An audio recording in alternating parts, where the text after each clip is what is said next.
Hi, Barbara Friedberg here. Today we're going to talk about whether you can retire at age 65 with $1 million. Now, $1 million used to sound like a tremendous amount of money. And believe me, it's still a decent amount of money, but there's so many people out there that are saying you need two, three, $4 million in order to retire.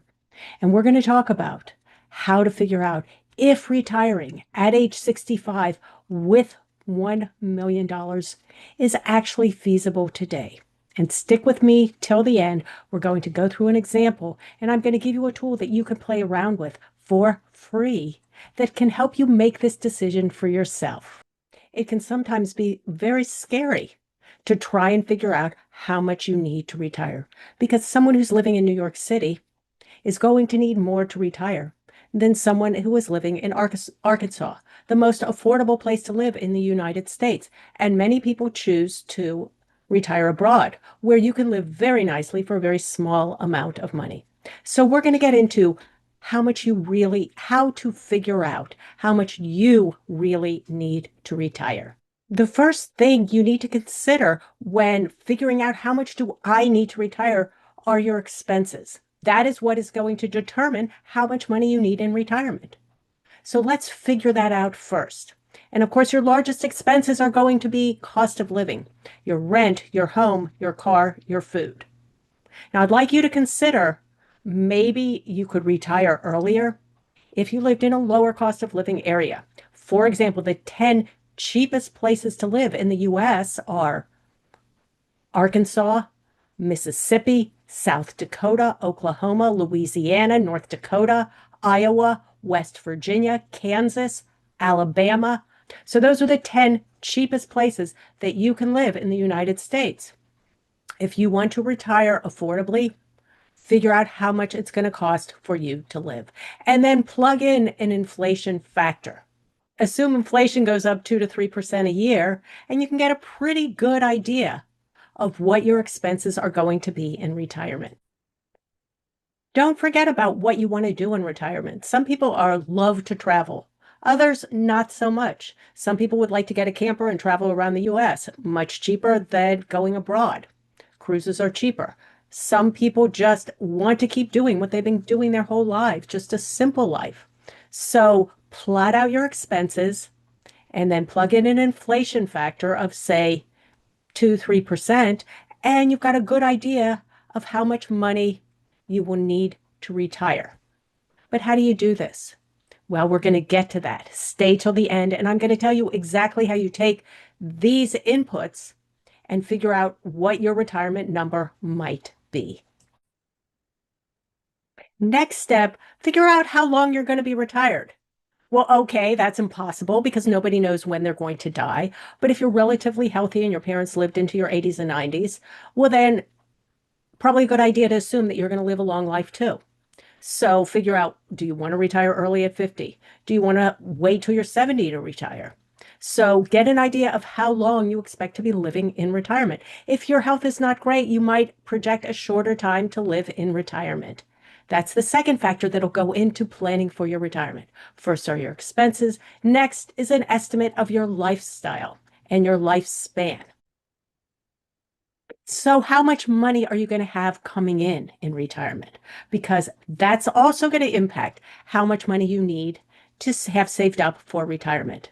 If you're looking at a pension of $3,000 a month, or if you're looking at Social Security of $3,000, $4,000 a month, then you've got that to factor into your income calculation. But you also want to factor in what is a potential return on your investments. And that's going to definitely depend on the size of your investment portfolio. And obviously, a larger investment portfolio is going to give you greater assets, dividends, appreciations from which to draw on during your retirement. But don't think you necessarily need a huge portfolio. And again, stick till the end because we're going to talk about how to look at your portfolio and how much money you can expect to have from that investment portfolio. And don't think it's a huge sum of money. Many people can retire very comfortably on a reasonable or modest sized portfolio. Let's use a simple example. Let's say your housing costs are $1,500 a month. Let's say your food costs are $1,000 a month. Other expenses, another $1,000. Healthcare, another $1,000. That's $4,500 a month. So that's $54,000 a year that you need to live on. Now, if your Social Security is $3,500 a month, well, that gets you to approximately $42,000 a year in income. Now, if you have an investment portfolio, your question is going to be, how can I generate $12,000 a year? You can consider options like 4% rule, withdraw 4% of your portfolio. You can consider the option of just spending the dividends. There's a lot of ways to look at that.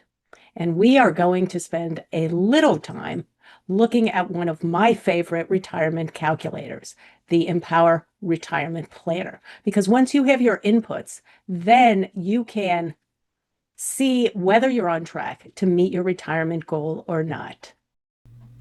Let's go to one of my favorite retirement planners, Empower. You link your accounts here, and this is all free, of course, and then you can get a personalized retirement plan, and you can change the inputs whenever you want. So let's do a quick run through and see how it works with the inputs that we talked about previously. Okay, so let's assume that in retirement, we're going to be spending $54,000 a year. And then I just threw this in as another goal. Let's say we spend $6,000 a year for 12 years. Now we are completing this projected retirement plan with the assumption that I am currently 43 years old and that I expect to retire at age 65. You can change all of these inputs to see how your plan will work out. So let's go here. I'm assuming I have $275,000 savings today. I'm going to save from 43 up to my retirement at age 65. I'm going to save $9,000 a year. All of these inputs are editable.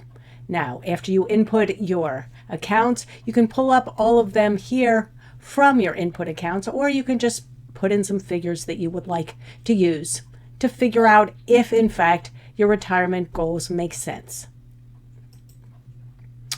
Here's the Social Security that we anticipated. And we're going to say that we're not going to take Social Security at 65. We're going to take it at 68. So the benefit will increase a little. Now, if I wanted to be even more courageous, I could see what would happen and if my benefit could get larger if I waited to age 70 to take my Social Security. Let's say I want to put in another income event. Let's say I want to work part-time. Or let's say that I want to work during retirement. Again, I expect an inheritance, a pension, rental income. Let's just see what this looks like. If I choose the work during retirement, let's say I get, I don't know. Let's say I want to work for, say, 8 years and earn not a lot, maybe $10,000 a year. We'll put that in, start for 10 years, just to boost my income a little. Let's see what happens then. So that changes the entire calculations. But let's get back to spending goals now. I'm assuming from our prior discussion that our spending is going to be $54,000 a year. And I put in, let's change this. Since I'm retiring at age 65, let's put in a little bit of travel. Say I start traveling at 65, I designate $6,000 a year for vacation for, let's say, just, ballpark at 8 years. So we've got that input into our projection as well. And then what you will find out is, how do my expectations for retirement work out? I have an 87% chance of, with these inputs, savings of $275 today and increasing while I'm working, my Social Security, my work during retirement, my retirement spending annually starting at age 65, through in a vacation here. This plan has a 87% chance of working. But let's just see something here. At age 65, I will have amassed about $998,000, close to $1 million. At the most optimistic percentage, And at the least optimistic percentage, I will have amassed $471,000. This is looking at particular market conditions. You can see, given the inputs we made here, that I have a decent chance of being in good shape for retirement. But let's say I want to change that a little. Right here in the program, they give you ideas for improvements. How great is that? So I can change my asset allocation to reduce my risk. My current asset allocation is 9%, expects a 9% return with a 16.8% risk. If I lower my construction of my portfolio, make it a little more conservative, I lower my risk, and I can also lower my tax bill to increase my savings. So a couple ideas there. The Empower calculator, and if you do sign up for this free calculator, our company will get a small commission. The link will be below. But the Empower calculator is really easy to use. It doesn't cost anything. It can allow you to put in different income events, different spending goals, so that you can do some smart retirement planning, see how much actually you do need to retire given your income and your expenses. So you see, you don't need a huge amount of money to retire if you're conscious of managing your expenses and keeping track of your income. So I'm Barbara Friedberg. You can find me on YouTube, on my blog at Barbara Friedberg Personal Finance. And if you like this video, please give us a thumbs up, subscribe, tell your friends, comment below if you have any questions. I love questions. And I'll see you next time.